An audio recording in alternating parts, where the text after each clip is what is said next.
Who is both the strongest and the weakest of the original 7 Warlords? I'm going to make a video ranking each one of these guys from like the strongest to the weakest, but I'm going to be taking everything into account, and I need y'all to understand that. And the reason why I'm doing that is because the world government didn't choose these guys only because they're individually powerful. That goes to Mihawk. They were also chosen because of the territories that they hold, the pirate crews that they have, the devil fruits that they have, etc. So with that out the way, we're going to start from the top and then work our way down. And I think it's fair to do it this way because we know who the strongest warlord is. This man was said to have greater sword skill than even that of Red Hair, which that goes without saying. Only character in the series to be on an emperor crew and have a bounty higher than the emperor that he's supposed to be serving. Mihawk is clearly the strongest warlord. Now coming in number 2, I got Boa Hancock. Some people might be sad or salty that I chose it for number 2, but there are a lot of reasons why, so hear me out. For starters, she's the only person amongst the 7 warlords that has an actual army. I'm not really counting Crocodile, who has Baroque works, because, you know, 100 of those bounty hunters got beaten by Zoro back in Whiskey Peak. Like, they're not that strong. Meanwhile, the Kuja pirates can all use basic armament hockey to shoot hockey arrows at people. That makes every single one of them a lethal sniper. Not to mention, the snakes on their ship allow them to traverse pretty much anywhere in the world because even Sea Kings do not want to deal with these snakes. Take all of that and put it underneath a warlord that has all 3 types of hockey, by the way, who is physically adept enough that she can outspeed and speed blitz somebody like Kobe. Hero of the Marines, Kobe. Someone that even Blackbeard said that if she finds us before we find her, it's over. She's killing us.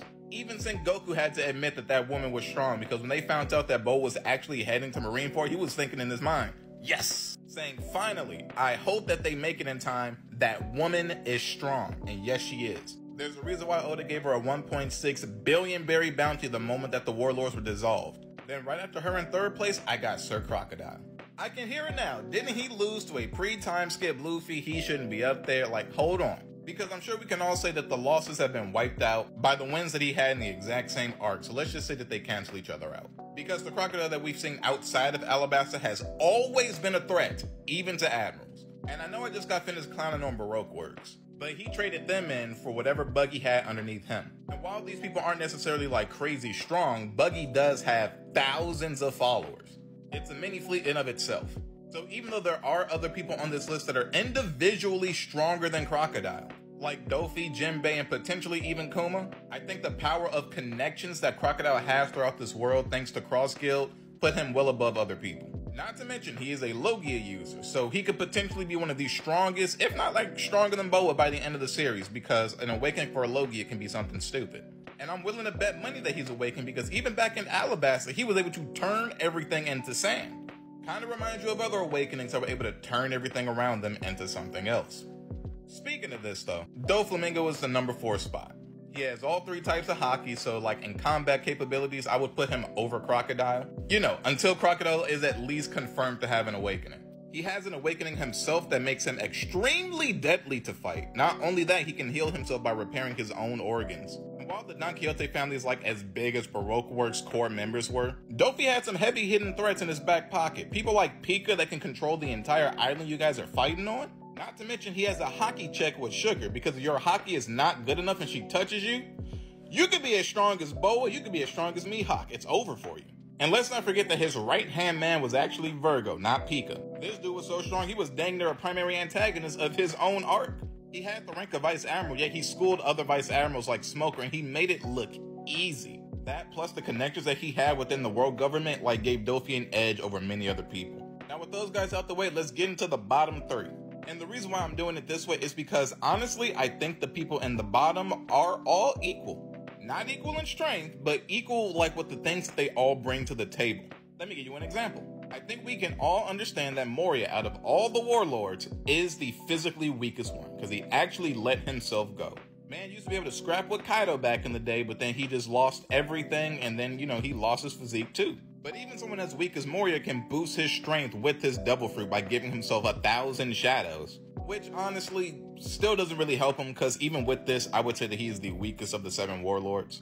But there are 2 things that makes Moria extraordinarily deadly that the other warlords cannot replicate. The first is similar to Boa, he has a Hack's Devil Fruit. Give this man a blade or some scissors and he can cut your shadow off and put it into somewhere else, which knocks you unconscious. Like, hockey has nothing to do with his Devil Fruit because you can't hockey up your shadow. Not only that, but he takes these shadows and he puts them into corpses so that he can have an undead army. You go to war with Moria, everybody that hits the floor is now another person in his arsenal. And to be perfectly honest, this is the most deadly thing about Moria. Because remember, talking about the original 7 Warlords, Boa was the only person that had an army with the Kuja pirates. And while Moria doesn't have his own army, he could just raise the dead and give himself an army. Now, his army is going to have more quantity than quality like Boa's, but it's still a lot of people to have to deal with. And then once, let's say, Vice Admirals or whoever start dropping on the battlefield, now he's getting even stronger shadows. Basically, the longer a fight goes on with Moria without you beating him, the stronger his army gets and the greater the chance that you lose will. Yet, despite him having all of this, that doesn't put him over somebody like Jinbei, who effectively has none of that. He had the Sun Pirates, which he disbanded, and he doesn't have a Devil Fruit. He's just all Fishman Karate, and that's all he needs to be on somebody like Moria's level. Clearly, he put his ass down very easily. And the thing about Jinbei is what he lacks with like an army or a Devil Fruit, he makes up for by being able to control the very sea that we all swim in. It doesn't matter if you're a Vice Admiral, Admiral, or an Emperor of the Sea. Water, if you have a Devil Fruit in this world, is your weakness, and he can interact with it. So even though Jinbei is lacking a lot of what most of the other warlords have, you can actually never count him out. Because if you do, you might find yourself at the bottom of the sea. And last for this tier is Kuma. This dude don't even fit in the frame. But this is more nebulous because we're still getting more information about Kuma currently. He could go up or down. But him being a Buccaneer means that he has something hidden about his lineage that makes him a bigger problem than what we currently know. All we do know is that it makes him part giant, which is why he's so large, and it also makes him a physical powerhouse. And on top of that, let's give him a Devil Fruit that lets him interact with metaphysical concepts like pain. He can repel air, he can smack you and send you dang there at the speed of light, and he can do the same thing to himself, effectively having the capability to fly. So much like Jinbei, he doesn't have an army, he doesn't like have a bunch of other crazy things, but he himself is so much of a powerhouse that he can equate to other people like Moria, who do have armies. And so that's my ranking of the 7 Warlords. Mihawk in first, kinda uncontested. Boa in second for being confirmed user of all 3 forms of Haki on top of being a physical powerhouse. Having an army where the average soldier knows how to use armament Haki from a distance. And the only person on this list other than Kuma who has the capability to travel anywhere in this world other than Mary Jo. Crocodile number 3 for being Shadow Emperor of the Sea with Cross Guild. Physically, he may not be on the same level as other warlords, but with his Devil Fruit being a Logia and him potentially being awakened, he can shoot up to being in the top 3 spot anyway. But clearly this man knows how to run a business. He ran himself straight into an Emperor spot. But he had to do something like that from behind the scenes, whereas Boa can just be in the public. Because she's not scared of anybody coming for her. Because like she said, when the Marines were coming after her, they wanted us in first place because we were strong. Dofi's in top 4 because, of course, all 3 types of Haki. An awakened Devil Fruit user, and he has a loyal crew.